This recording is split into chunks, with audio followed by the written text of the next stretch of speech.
Mr. Torren was previously in court, entered pleas of guilty to attempt to commit theft of property. It was enhanced to a second degree because of priors, and then evading arrest or detention with the vehicle, also enhanced to a second degree. I've received the pre-sentence report, and the agreement was for a cap of 20 years. It looks like it probably could have been habitual, but you guys pled it to just a straight second degree with an open plea to the second, correct? Yes, ma'am. And I've received the pre-sentence report as well as some documents that Mr. Radford has sent in with regard to Mr. Torren's mental health, as well as some physical issues, and one letter as well of support. Have you both had an opportunity to review all of that? Yes, ma'am. Yes, Judge. Are there any additions or corrections to that pre-sentence report? I'll finish that. Just the things that I submitted, Judge. Okay, Mr. Radford, you may proceed. Judge, Mr. Torren has an extensive criminal history. However, as he has gotten older, he has had some health issues. He has vision problems. He has been seen and treated at Spindletop MHMR for some mental health issues. He has a very supportive family who is here today, and I'd ask that the court take that into consideration in determining his sentence. What is the status of parole? No, we're waiting on the We're on the outcome of this. Okay. Mr. Smith? Judge, his extensive criminal history going all the way back to his juvenile years tends to show more about what he is and what he does than anything else. He's been given probation. He wasn't able to complete that. He has been sentenced to multiple long sentences in prison, and that seems to be the only thing that has kept him from committing new crimes in society, was the fact that he was incarcerated. I don't feel like probation is appropriate. We would ask for, we have given him consideration by coming off of the habitual and capped this at 20 years. So we would ask for a TDC sentence in the high range on this. Mr. Torren, in 2019, you received a 15-year sentence.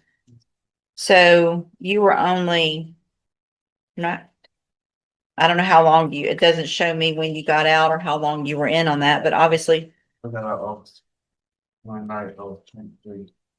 you got out in 2023, and less than 2 years later, you've got 2 more felonies, which add up to your 11th and 12th felony offense.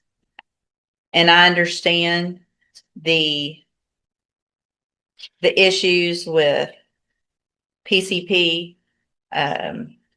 It looks to me like that's more of an issue than anything else. I understand there's some mental health issues, but you as a grown man have had every opportunity to get help and try to get in TDC, out of TDC, to live your life outside of prison, and you've chosen not to do that. I mean, your only time clean is when you're in custody. That's what you told the person doing that substance abuse assessment. I don't know. I just think it's I appreciate your family being here, and I appreciate the support, and I appreciate this letter, but it's all ridiculous when you look at your criminal history. At this point, the judge has made something crystal clear. This isn't just about today's charges. She's looking at the entire pattern, multiple felony convictions, parole violations, repeated drug use, and previous chances that didn't lead to lasting change. In sentencing, a defendant's history can carry just as much weight as the crime itself. Here's the question.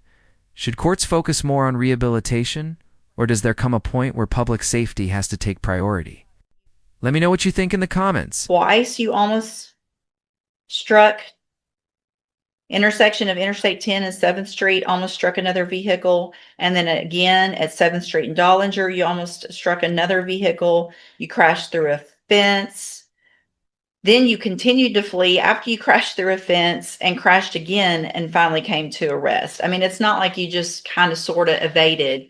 This is your behavior is just a danger to everybody here in Jefferson County. So that being said, 25 DCCR 0794, I'm going to find that you entered your plea of guilty freely and voluntarily, find sufficient evidence to find you guilty, and at this time find you guilty of an attempt to commit theft of property, find that prior conviction true, or the prior convictions true in that case, sentence you to a term of 20 years in the institutional division of the Texas Department of Corrections.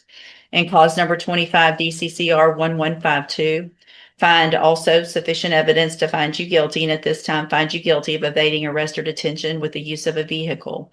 Find that prior conviction true, sentence you in accordance with your agreement to a term of 20 years in the institutional division of the Texas Department of Correction.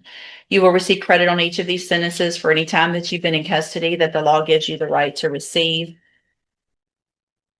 I'm handing you, and they will run concurrently, which means together at the same time. I've handed you the trial court certification that shows these were agreements. I followed. You've waived your right to appeal. I've also handed you a written admonishment regarding your ineligibility to possess a firearm or ammunition. Because of the judgments entered against you, you're ineligible under Texas law to possess a firearm or ammunition. Possession of a firearm or ammunition could lead to charges against you. Firearm is a legal term. Read that. You should already understand it. But if you have any questions about the laws that make you ineligible to possess a firearm or ammunition, or about how long that lasts, you can talk with Mr. Radford. All right, you can go back with the bailiff. Yes, sir. Son says